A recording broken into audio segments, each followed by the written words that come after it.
성도 여러분, 평안하시지요? 오늘 5월 12일 예배, 오늘도 영상으로 하나님께 찬양과 영광 돌리겠습니다. 다 같이 기도하시겠습니다.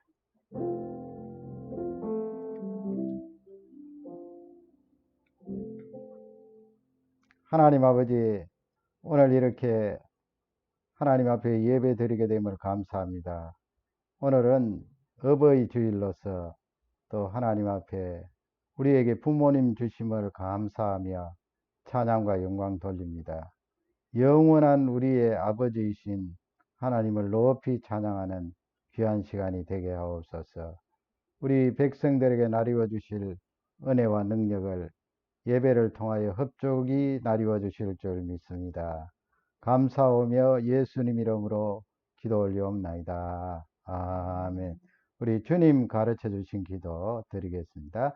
하늘에 계신 우리 아버지여, 이름이 거룩히 여김을 받으시오며 나라의 임하시며 뜻이 하늘에서 이룬 것과 같이 땅에서도 이루어지이다. 오늘날 우리에게 일용할 양식을 주옵시고 우리가 우리에게 죄 지은 자를 사하여 준 것 같이 우리의 죄를 사하여 주옵시고 우리를 시험에 들게 하지 마옵시며 다만 악에서 구하옵소서. 대개 나라와 근세와 영광이 아버지께 영원히 있사옵나이다. 아멘. 찬송가 539장 이 몸의 소망 무행가 찬양으로 하나님께 영광 돌리겠습니다.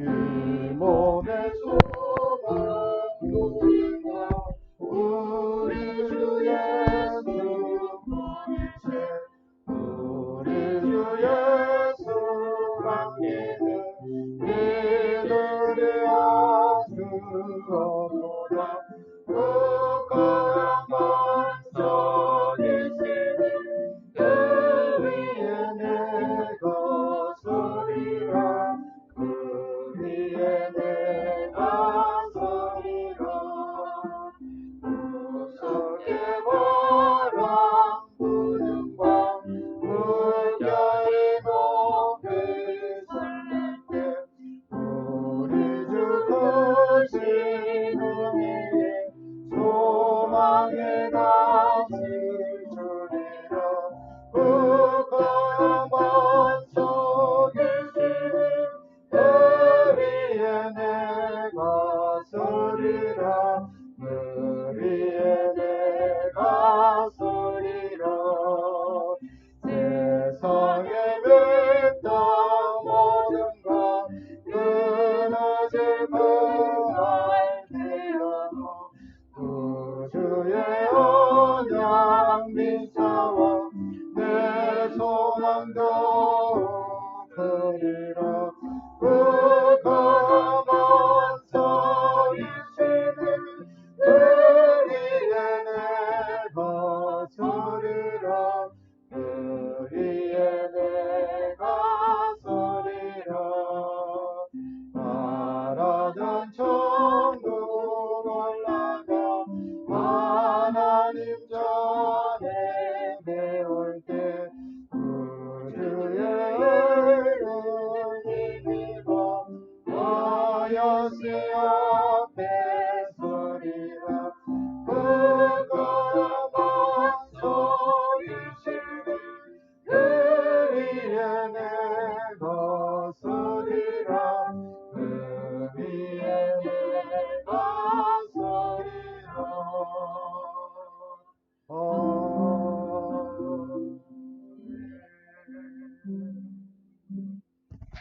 알리는 말씀입니다. 오늘은 5월 둘째 주일 교회에서는 어버이 주일로 그렇게 지키게 되겠습니다.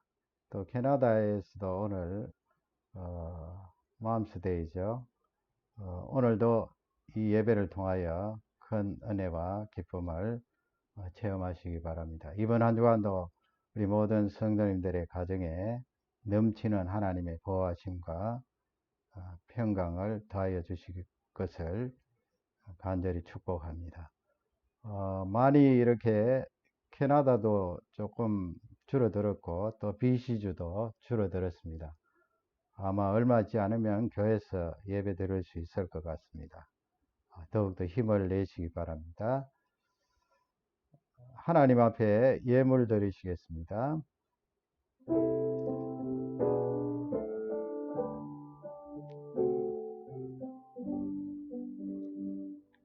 모든 것이 주께로부터 왔으니 이 예물을 주께 드리나이다. 아멘. 하나님 아버지 감사합니다. 오늘 이 5월 둘째 주일 또 교회에서 또 이 캐나다에서 어버이 주일로 그렇게 지키게 됨을 감사합니다.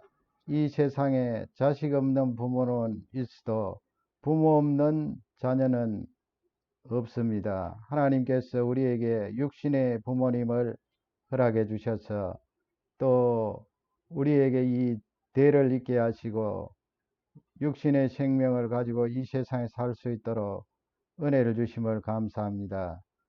부모님을 향한 그 효심이 하나님께로 이어져서 하나님 앞에 순종하며 충성을 다하여 하나님의 귀한 사역들을 감당할 수 있도록 은혜를 주시고 우리 부모님들에게 힘을 주시며 용기를 다해 주시고 이렇게 전염병이 만연한 이 시기에 연로하신 부모님들에게 건강함과 평강을 다해 주시기를 기도합니다. 아버지, 또 이렇게 우리 청소년 청년들은 가정에서 학습하고 또 직장도 사업체도 중단한 곳이 여러 곳 있습니다. 하나님께서 속히 회복시켜 주시고 또 다시 옛날처럼 정상 생활로 돌아갈 수 있도록 은혜를 다해 주시기를 기도합니다. 어려운 이 시기에 여러 가지 힘들고 고통스러운 부분이 있을지라도 하나님 앞에 기쁨을 회복하며 감사하는 우리 모두가 되기를 간절히 기도하고 간구합니다.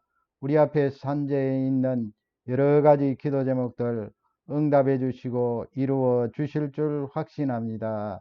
하나님 아버지, 또 이 캐나다 땅과 미국 땅에 많이 번지고 있습니다. 또 저 러시아 지역에 많이 확산되고 있습니다.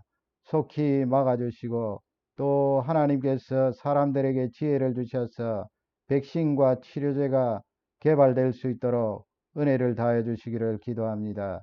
이 어려운 시기에 하나님을 찾고 예수님 만나는 백성들이 우죽순처럼 늘어날 수 있도록 은혜를 다해 주옵소서. 모든 성도들의 가정가정 하나님이 함께 하시고 평강의 은혜를 다하여 주실 줄 확신합니다. 이 드려진 예물에 복을 다해 주시고 쓰여지는 곳마다 영혼들이 살아나는 귀한 일이 있기를 기도하고 간구합니다. 감사하며 예수님 이름으로 간절히 기도 올려옵나이다. 아멘. 하나님 말씀 받들어 있겠습니다. 하나님 말씀은 구약 성경 에스겔 37장 5절에서 11절 되겠습니다. 우리 다 같이 가족들과 함께 5절에서 11절 말씀을 크게 하나님의 말씀을 받들겠습니다. 저께서 이들에게 이같이 말씀하시기를 내가 생기를 너희에게 들어가게 하리니 너희가 살아나리라. 너희 위에 줄을 두고 팔을 쥐고 또 가죽으로 덮고 너희 속에 생기를 넣으리니 너희가 살아나리라. 또 너희 내가 여호와인 줄 너희가 알리라 하셨다 하라. 이에 내가 명령을 따라 대언하니 대언할 때 소리가 나고 움직이며 이 뼈 저 뼈가 들어맞아 뼈들이 서로 연결되더라. 내가 또 보니 그 뼈에 힘줄이 생기고 살이 오르며 그 위에 가죽이 덮이나 그 속에 생기는 없더라. 또 내게 이르시되 인자야 너는 생기를 향하여 대언하라. 생기에게 대언하여 이르기를 주 여호와께서 이같이 말씀하시기를 생기야 사방에서부터 와서 이 죽음을 당한 자에게 불어서 살아나게 하라 하셨다 하더라. 이에 내가 그 명령대로 대언하였더니 생기가 그들에게 들어가매 그들이 곧 살아나서 일어나 서는데 극히 큰 군대더라. 또 내게 이르시되 인자야 이 뼈들은 이스라엘 온 족속이라. 그들이 이르기를 우리의 뼈들이 말랐고 우리의 소망이 없어졌으니 우리는 다 멸절되었다 하느니라. 아멘. 오늘 하나님께서 우리에게 주신 귀한 말씀의 제목은 희망은 회복과 호흡이다 하는 그런 제목입니다. 희망은 회복과 호흡이다. 그 희망을 말할 때 그 속에 회복이라는 요소, 호흡이라는 요소가 담겨져 있다는 그런 내용이에요. 에스겔서 37장을 통하여 오늘 주신 하나님의 말씀을 통하여 은혜 받기를 원합니다. 첫째는 이 37장 말씀을 통하여 인생의 무능을 우리에게 잘 알려주고 계십니다. 하나님 쪽에서는 무능이 없습니다. 우리 하나님은 전능하시고 또 아무리 우리 인생이 무능하더라도 능력을 더하여 주시는데요. 우리 인생이 이 세상을 살아가면서 무능을 느끼고 좌절할 때가 많이 있고요. 또 인생 자체 이 영적인 상태나 또 이런 어려운 상황에 직면하게 되면 사람이 할 수 있는 것이 참으로 많이 없구나 하는 것을 느끼게 됩니다. 그래서 이 본문 말씀이 우리에게 인생의 무능에 대해서 말씀을 하고 있는데요. 1절을 우리 다 같이 읽도록 하겠습니다. 여호와께서 권능으로 내게 임하시고 그의 영으로 나를 데리고 가서 골짜기 가운데 두셨는데 거기 뼈가 가득하더라. 여러분 그 1절 말씀을 통하여 제가 거기에 골짜기라는 단어가 나오죠. 골짜기가 나오고요. 그 다음에 끝부분에 보면은 거기에 뼈가 가득하다 그렇게 되어 있습니다. 골짜기는 어떤 곳입니까? 뭐 요즘은 또 자연을 좋아하여서 산속에 들어가서 사는 사람들이 간혹 있습니다만은 일반적으로는 그렇지 않습니다. 지금 특히 그 성지에 이스라엘 나라의 골짜기라고 하면 아주 메마르고 또 그 비가 많이 오지 않기 때문에 건조합니다. 물을 얻기가 참으로 힘든데요.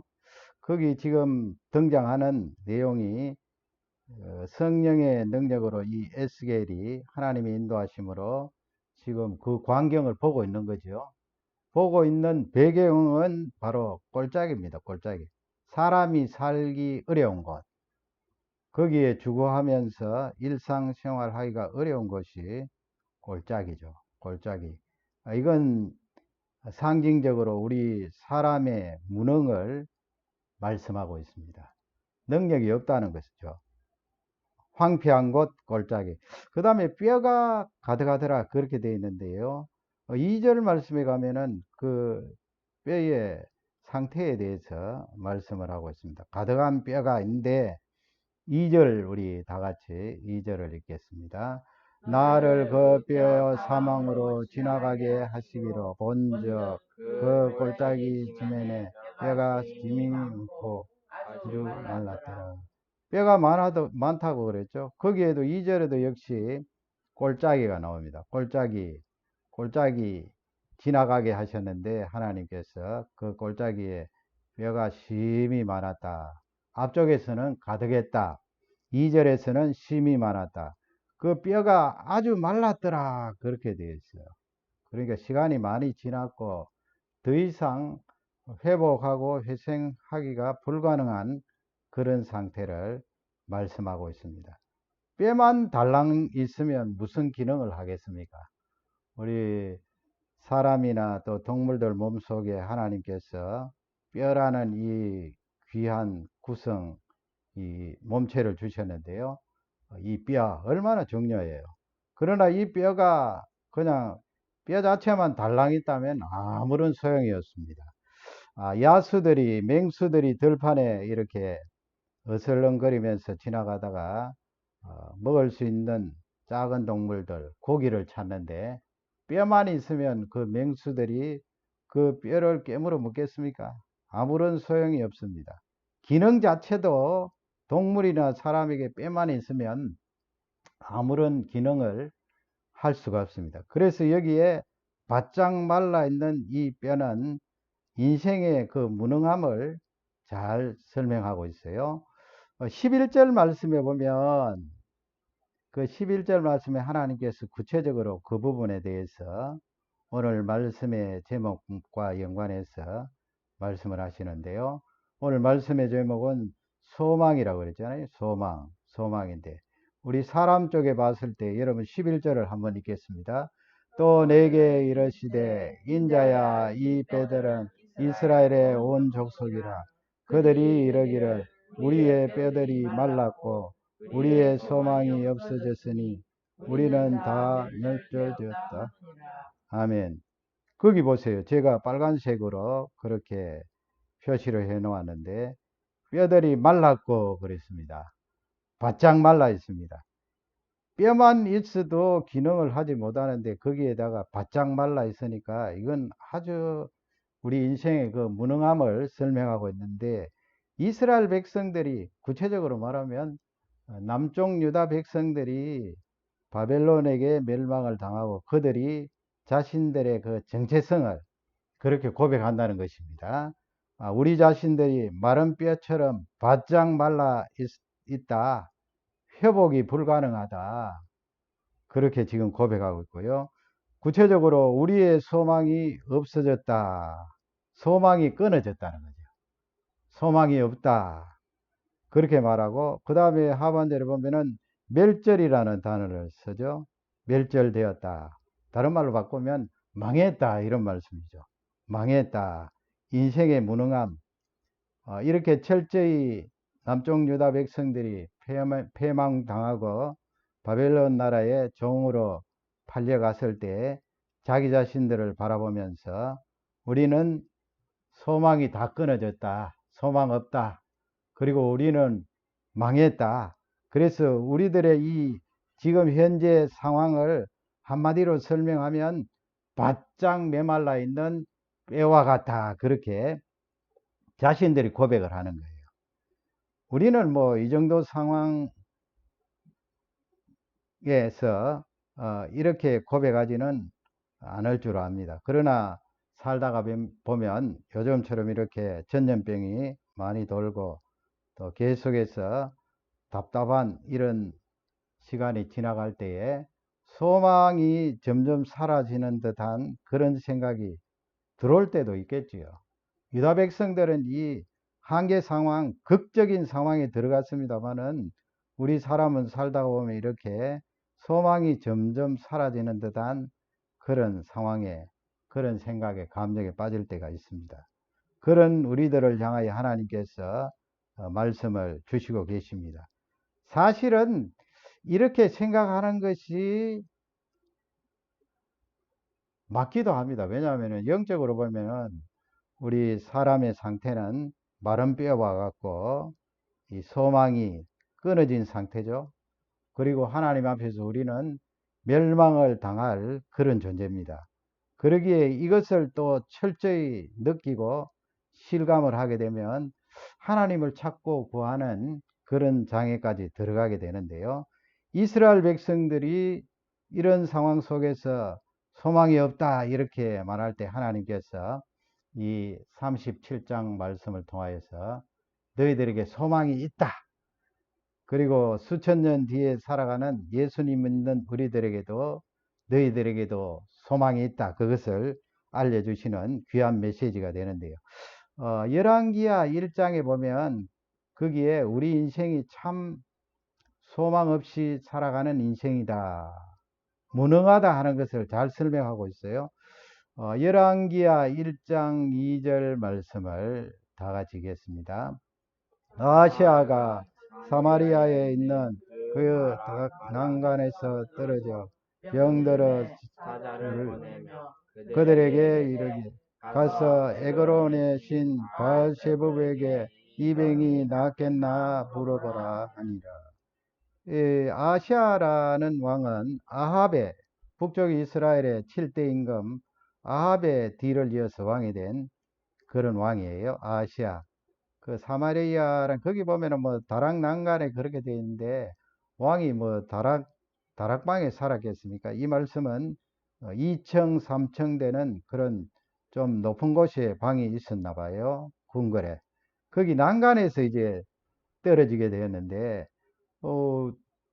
높은 데서 떨어지니까 이 뼈가 부러졌던지 어떤 신체 이상이 왔습니다. 뭐 옛날에는 정형외과가 있는 것도 아니고 또 이 속에 장기가 어떻게 되었을 수도 있습니다. 병이 들었습니다. 움직일 수도 없고 이제 죽을 상황에 도달하게 되었는데 하반절에 보면은 이 아시아가 그 에그론의 신 그렇게 되어 있죠. 이건 블레셋 땅에 있는 신을 말합니다. 그 우상의 이름은 바알세부. 그래서 그 우상에게 가서 나의 이 병이 낫겠나 물어보라. 여러분, 이 왕하 1장 2절 말씀이 우리 인생이 가지고 있는 무능함, 생각 자체가 무능하고 행동 자체가 무능한 것을 잘 설명하고 있어요. 또 영적으로 철저히 무능해 있다 하는 것을 알 수가 있는데요. 왜 그렇습니까? 지금 이 아시아라는 이 사람은 그 하나님의 백성 북쪽 이스라엘의 왕이에요. 대표예요. 그 12지파 가운데 10지파가 북쪽 이스라엘 아닙니까? 이 아시아가 이런 상황 가운데 당연히 하나님 앞에 물어야 되죠. 하나님 아버지, 내가 어떻게 되겠습니까? 죽겠습니까? 살겠습니까? 아니면은 기도하면서 하나님 살려주십시오. 이렇게 해야 되는데, 이 사람이 그 우상 바알세불에게 가서 내가 낫겠느냐, 살겠느냐 물어보라는 거예요. 이것은 영적으로 볼 때 철저히 무능한 아시아를 볼 수가 있고, 또 죽음 앞에 아무리 왕이지만은 아무것도 할 수 없는 이 아시아 한 사람의 그 무능함을 잘 설명하고 있습니다. 그래서 하나님께서 이 부분에 굉장히 노여워하셨어요. 그래서 아시아에게 16절 말씀에 보면 엘리야 선지자를 통하여서 그의 앞날에 대해서 말씀을 주시죠. 16절을 다 같이 읽겠습니다. 말하되 여호와의 말씀이 내가 사자를 보내어 그들 신 바알세불에게 여하니 이스라엘에 그의 열을 들 만한 하나님이 그러므로 내가 그 불량한 침상에서 내려오지 못할지라. 내가 반드시 죽이리라 하셨다 하니라. 내가 반드시 죽겠다. 아니 그래 살아계신 하나님이 지금 이스라엘을 다스리고 남쪽 유다를 다스리는데 어디 물을 곳이 없어서 그 우상에 가서 묻고 있느냐 그렇게 아시아 임금님을 책망하는 것을 볼 수가 있습니다. 여러분 이렇게 어렵고 힘든 시기에 우리의 소망을 자꾸 빼앗아가는 그런 생각들 그런 행동들이 우리에게 찾아올 수가 있습니다. 그럴 때 우리 인생은 원래 무능하기 때문에 그런 생각, 무능함 속에 갇혀서 이 아시아처럼 자꾸 엉뚱하게 나아갈 수가 있는데 그런 우리에게 소망은 무엇인가 하면 바로 하나님께 있다. 그 하나님께 있는 소망은 바로 호흡과 회복이다 하는 것을 우리에게 알려주고 있습니다. 그래서 하나님 앞에 우리가 소망을 가집니다 할 때 그 두 번째 우리 대지를 보면 회복을 말하고 있습니다. 소망 안에 담겨진 내용은 회복입니다. 회복. 우리 본문으로 돌아가서 4절 말씀을 다 같이 크게 가족들과 함께 크게 한음성으로 읽겠습니다. 또 내가 이르시되 너는 이 모든 뼈에게 대언하여 이르기를 너희 마른 뼈들아 여호와의 말씀을 들을지어다. 너희 마른 뼈들아 여호와의 말씀을 들을지어다. 하나님께서 그 에스겔 선지자를 통하여 가르쳐 주셨죠. 너 그 뼈들에게 이렇게 대언하라 말씀은 하나님께서 에스겔에게 주신 말씀을 그대로 외치라 이 말씀입니다. 그래서 이 에스겔 선지자가 하반절에 보면 너희 마른 뼈들아 그 뼈들을 향하여서 여호와의 말씀을 들을지어다 이렇게 선포를 하는 거예요. 선포를 할 때 하나님의 말씀이 에스겔 선지자를 통하여 그 뼈들 속에 임할 때에 거기에 회복이 일어나는 거예요. 회복. 여러분 오늘 이 예배를 통하여서 내 속에 좀먹고 있는 이 소망이 자꾸 식어지는 이런 나에게 하나님의 말씀이 들어오면 마른 뼈들도 회복이 되는데요. 왜 내가 회복이 안 되겠습니까? 하나님의 말씀이 들어오면 마른 뼈도 회복시키는 그 하나님 말씀이 나에게 회복의 능력을 임하여서 다시 소망을 찾아 누릴 수 있도록 하신다 하는 그런 말씀인데, 그래서 여러분 이 말씀을 보면 우리가 나 자신을 향해서도 하나님의 말씀을 외칠 필요가 있어요. 너희 마른 뼈들아. 마른 뼈가 뭐예요? 소망 없이 이스라엘 백성들처럼 우리는 이제 망했다. 우리가 소망이 없어졌다. 나는 나의 상황 속에 살아가는 나라는 존재는 마른 뼈와 같아. 그렇게 생각하고 느끼는 나에게 하나님의 말씀을 외치라는 것입니다. 여호와의 말씀을 들을지어다.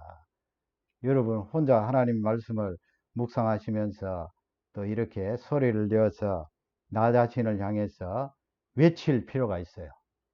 마른 뼈들아 나를 향해서 하나님의 말씀을 들을지어다. 7절에 보면 거기에 그 어떤 일이 일어납니까? 하나님의 말씀이 마른 뼈들에게 임할 때에 그들이 무슨 일이 일어나요? 7절을 다 같이 읽겠습니다.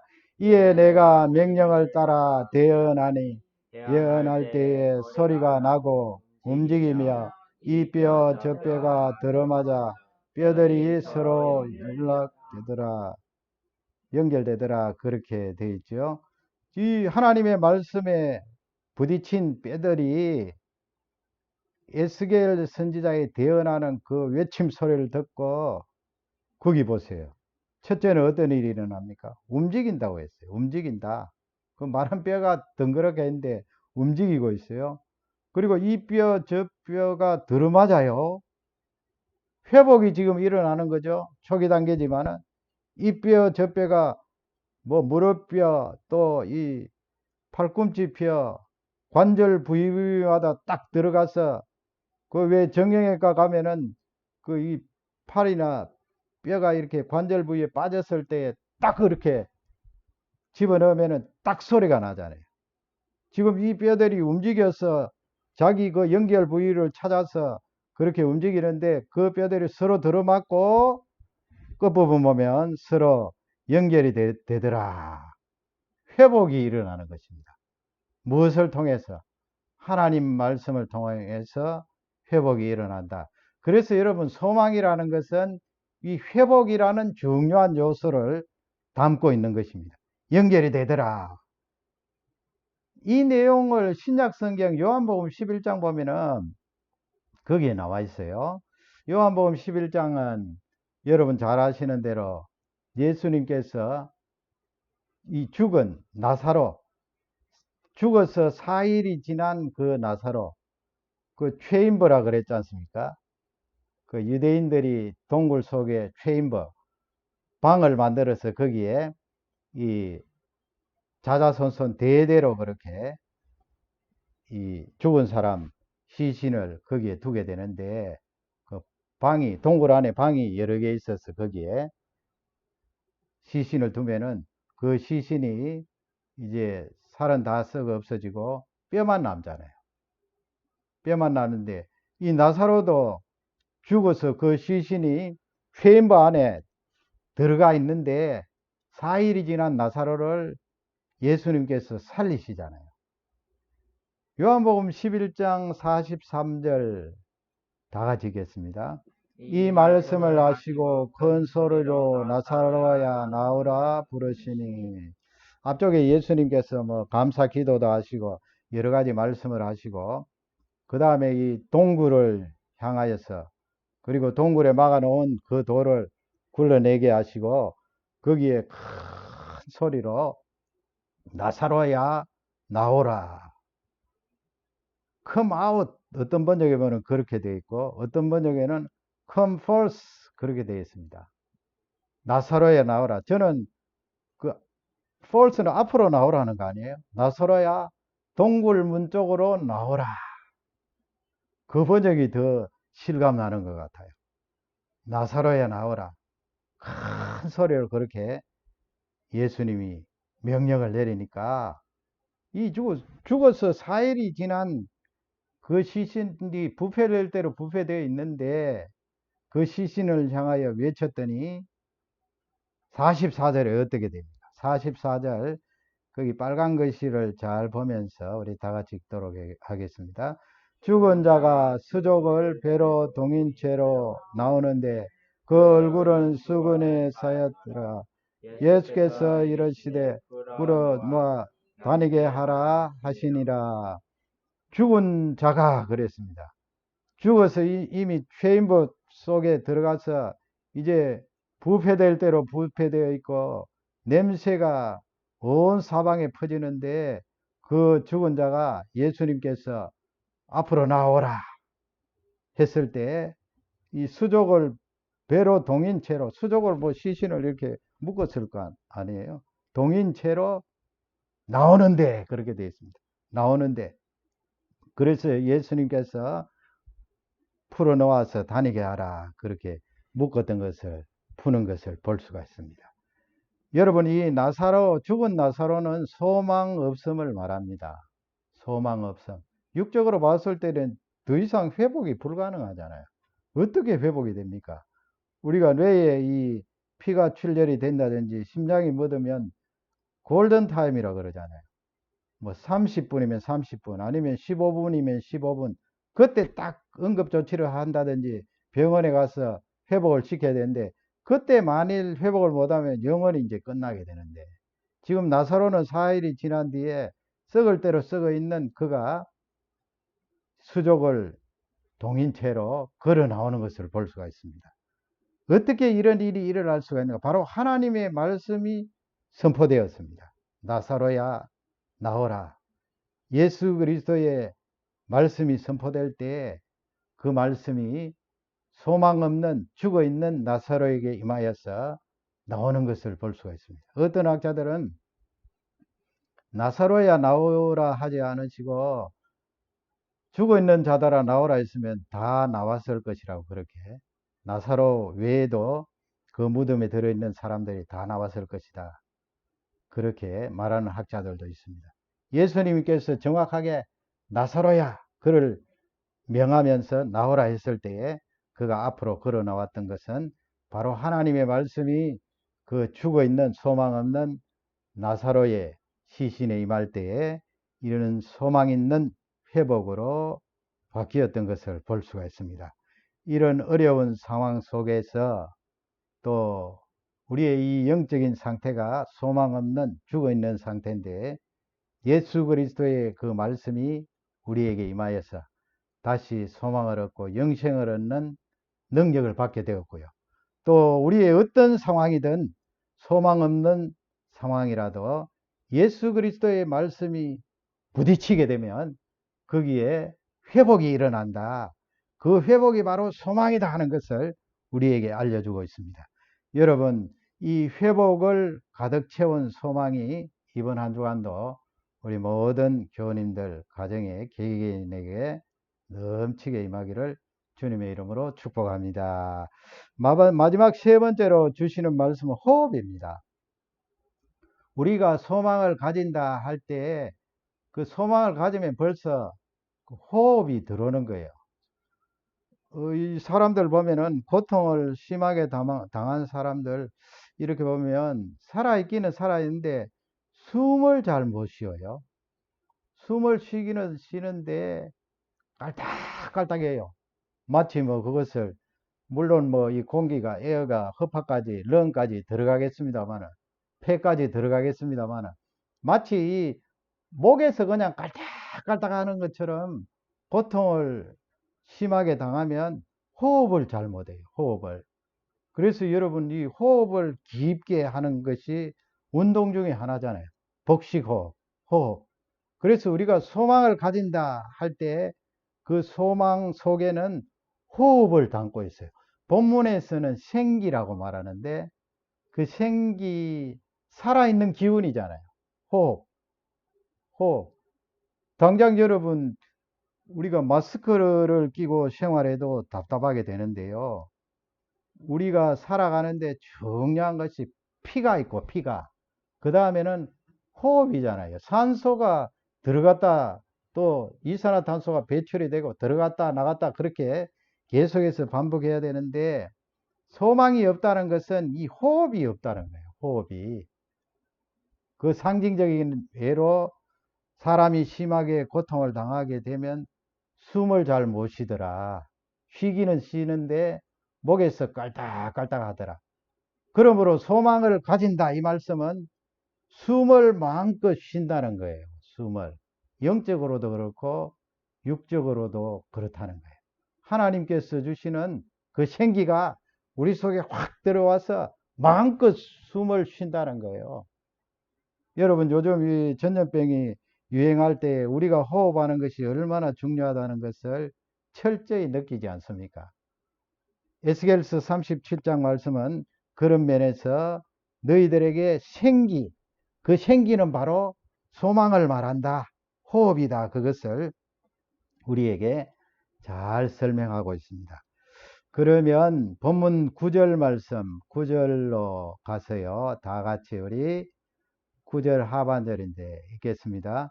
주 여호와께서 이같이 말씀하시기를 생기야 사방에서부터 와서 이 죽음을 당한 자에게 떠서 살아나게 하라 하라. 앞쪽에 보면은 회복이 있었죠. 회복이 있었는데 그 회복 가운데 또 중요한 요소가 필요해요. 뼈가 움직여서 자기 자리를 찾아가서 딱 끼워지고 그 다음에는 연결이 되어서 이렇게 움직일 수는 있지만은 거기서 또 더 필요한 것은 바로 생기예요. 생기. 호흡이 필요해요. 그래서 에스겔 선지자가 하나님의 말씀을 받아서 그 하나님의 말씀을 외치는데 생기야 사방에서부터 와서 이 죽음을 당한 자에게 들어가라. 그리고 살아나게 하라. 그러니까 이 뼈들이 살아서 움직이는데 호흡이 들어가니까 결정적인 역할을 해서 그들이 호흡을 하면서 살아서 움직이는 것을 볼 수가 있습니다. 이것이 바로 소망입니다. 소망이 가지고 있는 중요한 양약이에요. 절대적으로 필요한 비타민이에요. 필수 요소예요. 호흡이 없으면 살아있다고 할 수가 없죠. 여러분, 예수 그리스도께서 이 세상에 오셔서 호흡을, 영적으로 호흡을 하지 못하는 우리에게 그 예수님의 십자가의 보혈과 부활이 우리가 숨을 쉬고 호흡을 할 수 있도록, 죄를 가지고 하나님 앞에 서면 우리가 호흡을 할 수 있겠어요? 숨을 쉴 수 있겠습니까?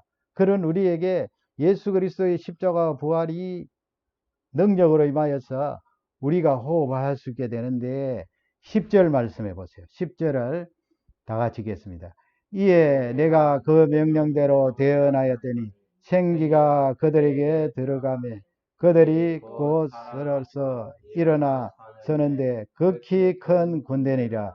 생기가 그들 속에 쫙 들어갔어요. 마치 창세기 2장 말씀처럼 하나님께서 아담을 지으시고 생기를 그 코에 불어넣으시니 그들이 생명이 된지라. 하나님께서 그 아담 하와에게 영혼을 불어넣으시면서 육체적으로는 숨을 쉴 수 있도록 그렇게 호흡을 할 수 있도록 불어넣었더니 그들이 살아있는 존재가 되니라. 그 말씀 아니에요? 지금 에스겔이 호흡을 그들에게 불어넣고 생기를 불어넣었더니 그들이 곧 살아나서 일어나 서는데 극히 큰 군대더라. 하나님 앞에서는 살아난 큰 군대가 된 거예요.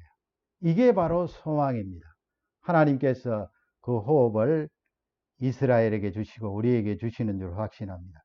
이 호흡을 예수 그리스도를 스도를 통하여서 우리에게 주셨다 하는 그 귀한 내용이 무엇인가 하면 성령 하나님이에요. 성령 하나님. 성령 하나님께서 우리 모든 그리스도인들에게 임하셔서 이 육적으로 영적으로 호흡을 할 수 있도록 그 호흡을 불어넣으신 거예요. 그게 바로 생기예요. 성령 하나님께서 우리 속에 계시지 않습니까? 그 성령 하나님이 우리에게 이 생명을 주신다, 생기를 주신다 하는 것을 알 수가 있습니다. 예수 그리스도를 통하여 예수 그리스도의 영이신 성령 하나님이 우리에게 호흡을 주시는 거죠. 그래서 예레미야 10장 14절에 보면은요, 거기에 그 우상에 대해서 말하는데 하반절 말씀해 보세요. 그 속에 생기가 없다 그랬습니다. 누구 속에 생기가 없습니까? 우상 속에는 생기가 없다는 거예요. 우상 속에는 생기가 없지만은 예수 그리스도의 영이신 성령 하나님, 성부 하나님께서 보내신 이 예수 그리스도의 영이신 성령 하나님은 생기의 하나님이세요. 생명을 주는 하나님이세요. 호흡을 하지 못하면 생명이 끊어지잖아요. 그 생기를 주시는 분이 성령 하나님이세요. 그것을 예레미야 선지자가 적고 있는데 예레미야 10장 14절에 읽겠습니다. 사람마다 어리석고 무식하도다. 언장이마다 자기의 조각을 신상으로 말미암아 수치를 당하느니 이는 그가 부어 만든 우상은 거짓 것이요 그 속에 생기가 없습니다. 부어 만든 것, 뭐 이렇게 쇠를 이렇게 불에 끓여서 어떤 행상을 떠놓고 거기에 부으면 우상으로 만들 수 있잖아요. 또 그것을 칼을 가지고 조각 칼을 가지고 다듬어서 이 사람 행상, 동물 행상, 자연 행상을 만들어서 거기다가 사람들이 넙죽절하게 되는데 넙죽절하면서 내 앞에 있는 이 소의 형상, 사람의 형상이 나의 하나님입니다. 그렇게 고백하고 거기다가 싹싹 비는데 말이죠. 하나님께서 그런 우상들을 향하여서 그 속에는 생기가 없다. 호흡이 없다. 그 속에는 소망이 없다. 이 말씀이에요. 그러나 성령 하나님은 하나님의 영으로서 예수 그리스도께서 죽으시고 부활하심으로 말미암아 우리 모든 믿는 자들에게 성령 하나님을 보내주셨는데 그 성령 하나님은 우리에게 호흡을 주시는 생기를 불어넣어 주시는 그런 삼위의 하나님이시다 하는 것을 우리에게 말씀합니다. 요한복음 20장 22절에 보면은요, 예수님이 부활하시고 나서 제자들에게 찾아와서 그런 귀한 내용이 요한복음에 기록되어 있어요. 요한복음 20장 22절입니다. 이 말씀을 하시고 그들을 향하여 숨을 내쉬며 이르시되 성령을 받으라. 참 귀한 말씀이에요. 예수님께서 그냥 성령을 받으라 하셔도 되는데 그들을 향하여 숨을 내쉬며 예수님께서 실제적으로 십자가 위에 완전히 죽으시고 3일 만에 육체를 입고 다시 완전한 몸을 회복하시고 부활하셨다 하는 것을 증거하시는 거죠. 무슨 증거입니까? 호흡을 하시잖아요. 숨을 확 내쉬면서 내가 이렇게 육체적으로도 호흡을 하는 완전한 육신으로 부활을 했다. 숨을 내쉬시고 그 다음에는 성령을 받으라 했어요. 그러면 요한 사도가 성령의 감동으로 숨을 내쉰 예수님에 대해서 정확하게 기록하면서 그 다음에 성령을 받으라 이 말씀을 왜 넣었을까요? 성령 하나님의 귀한 사역 가운데 하나가 우리에게 임하시면 우리에게 생기를 불어넣는 사역 아니에요. 생기를. 그래서 죽은 뼈들이 다시 맞추어졌지만은 이 생기 호흡이 들어오지 않으면 큰 군대가 될 수가 없는데 이 성령 하나님이 예수 그리스도의 보내심으로 말미암아 우리에게 임할 때 우리에게 호흡을 불어넣어 주셔서 그것이 생명이 되어서 다시 큰 군대가 되어 영적 전쟁을 하는 귀한 존재가 되었다 하는 말씀이에요.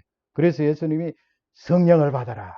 여러분, 이 성령 하나님을 우리가 모시게 되면 영적으로는 말할 것도 없고요. 영원한 호흡을 할 수 있는 그 생명을 주시고, 또 육적으로도 힘들고 어려울 때 호흡을 잘 못해서 깔딱깔딱할 때 이 성령 하나님이 우리 속에 이 호흡의 기운을 불어넣으시면 놀라운 일들이 일어나는 거예요. 아무리 어렵고 고통스러운 상황이 있을지라도 호흡을 크게 하면서 복식호흡까지 하면서 호흡을 크게 한다는 것이 그 속에 평안을 누린다는 거 아니에요. 소망을 가진 사람들이 평안을 누리죠. 그런 사람은 호흡을 크게 합니다. 그렇게 호흡을 크게 할 때 성경적으로 봤을 때 그런 사람은 성령 하나님의 기운으로 말미암아 불어넣으시는 호흡으로 말미암아 영적 육적으로 그렇게 큰 호흡을 할 수가 있다. 이 세상에 여러분 믿지 않는 사람도 이렇게 어떤 복식호흡을 배우고 이런 부분에 대해서 훈련한 사람들 잘해요. 그래서 그 사람들도 고통당하고 어려운 일이 있을 때 이런 훈련을 통하여 훈련받지 않는 사람들보다 훨씬 더 건강을 유지하는 것을 볼 수가 있습니다. 하물며 예수 그리스도를 통하여 성령 하나님을 모시고 있는 우리가 왜 그런 기운을 다시 회복하지 못할까요? 소망을 가질 때 그 속에 담겨져 있는 귀한 그 호흡, 성령 하나님을 통하여서 그 생기를 다시 찾아 누릴 때 우리에게는 그 소망으로 가득한 줄 확신합니다. 그래서 이번 한 주간도 이 회복과 또 호흡을 통하여 하나님 말씀과 또 성령 하나님의 그 기운을 통하여 힘든 이 시기 능력으로 우리 모두 승리하시기를 주 예수 그리스도의 이름으로 축원합니다. 다 같이 기도하겠습니다. 하나님 아버지 감사합니다. 우리 인생은 우리 자체가 영적으로 봤을 때 마른 뼈와 같습니다. 그 마른 뼈가 골짜기 위에 늘려있는 마른 뼈처럼 아무 기능도 하지 못하고 아무 역할도 하지 못하고 또 살아있다고 말할 수도 없습니다. 절망 그 자체입니다. 소망 없는 그 자체입니다. 그래서 이스라엘 백성들, 유다 백성들이 그렇게 고백했습니다. 소망이 끊어졌다. 멸절되었다. 다시 이제 어떻게 할 수가 없다. 그러나 하나님께서 그 이스라엘 백성들에게 은혜를 부어주시고 또 현재 살아가는 우리들에게 이 어려운 상황을 통과하고 있는 우리들에게 동일하게 말씀하고 있습니다. 우리가 예수 그리스도를 믿지만은 이 소망이 점점 식어져 가는 나의 모습을 볼 때 오늘 말씀을 통하여 다시 회생이 있기를 기도합니다. 그 소망의 내용 가운데는 회복이 있습니다.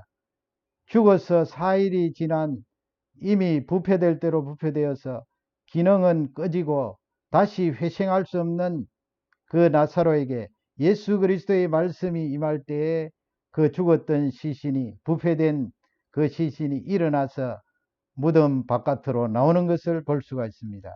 하나님 아버지 얼마나 놀랍습니까? 또 더 나아가서는 성령 하나님의 불어넣어 주시는 그 생기 호흡을 통하여 그 뼈들이 다시 호흡을 하면서 생기를 가지고 하나님 나라의 군대가 되는 것을 볼 수가 있습니다. 우리도 아버지여 이 말씀이 그대로 적용됩니다. 소망이 많이 식어져 있습니다. 어려움이 지속될수록 연약한 우리의 이 믿는 사람일지라도 연약한 이 육신과 우리의 정신과 영혼이 소망이 자꾸 식어지는 것을 볼 수가 있습니다.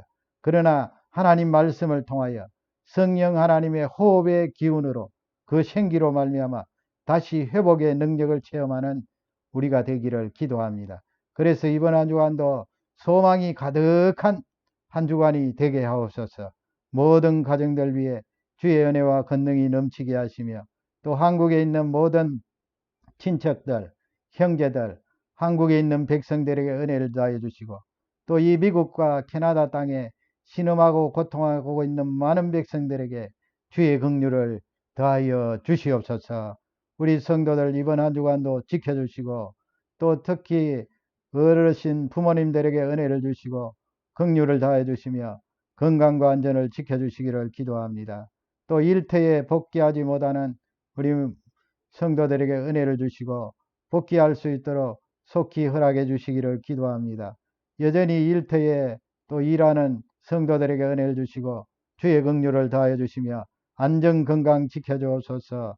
또 아버지여 가정에서 학습하는 청소년 청년들이 있사오니 그들의 학업에 복을 주시고 은혜를 다하여 주시옵소서. 이번 한 주간도 승리하기를 기도합니다.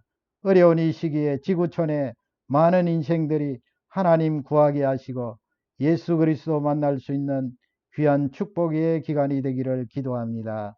감사하며 예수님 이름으로 간절히 기도 올려옵나이다. 아멘. 감사합니다. 찬송가 169장 찬송으로 하나님께 영광 돌리겠습니다.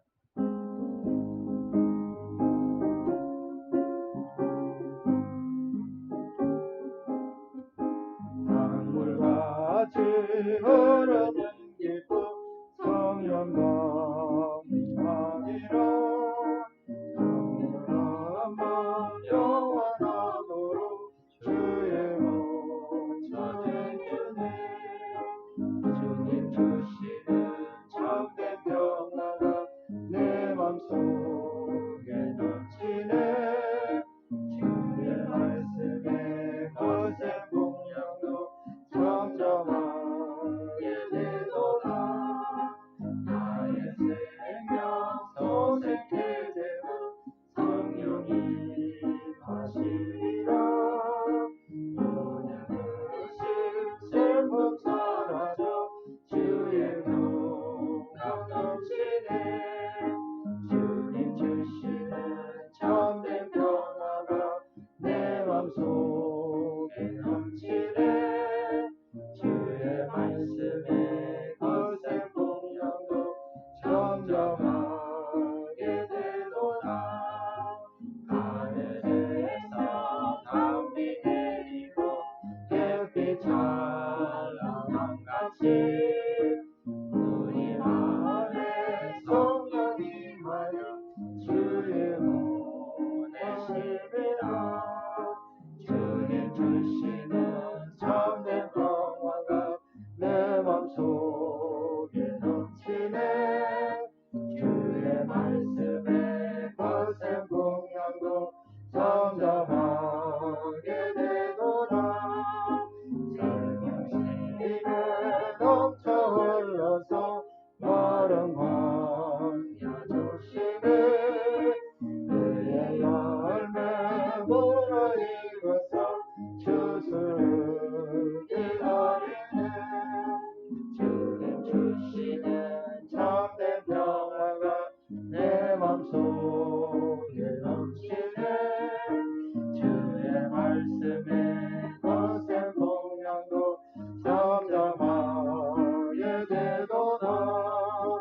놀라우신 주의 은혜로 주의 낯을 보겠네. 평화로운 안식처에서 영원토록 쉬겠네. 주님 주시는 참된 평화가 내 맘속에 넘치네. 주의 말씀에 거센 공양도 점점하게 되도다. 5절 한번 놀라우신 주의 은혜로 주의 낯을 보겠네.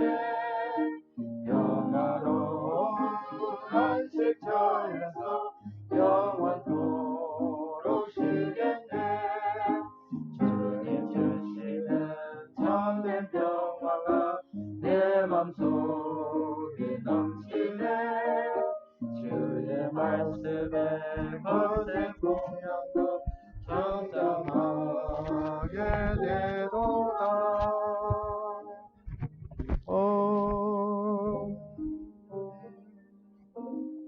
기도드리겠습니다.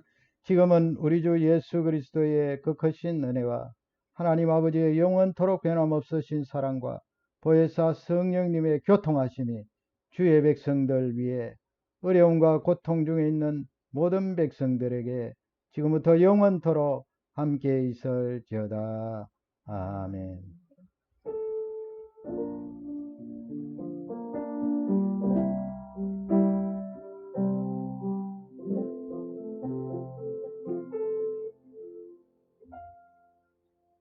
감사합니다. 예배 마쳤습니다. 이번 한 주간도 우리 모든 성도님들 건강하시고요. 또 서로 위해서 기도로 교통하겠습니다. 지금 미국은 135만 명 되고요. 캐나다는 6만 7천 명 됩니다. BC주는 2,300 정도 되고요. 어제는 15명 나왔어요. 지난주에 또 조금 많이 나오더니 줄어들었는데, 약간은 또 이 빅토리아 데이 전후에서 해제가 되는 것 같습니다만은 좀 조심을 해야 될 것 같습니다. 여전히 긴장을 늦추지 마시고요. 한국도 보면은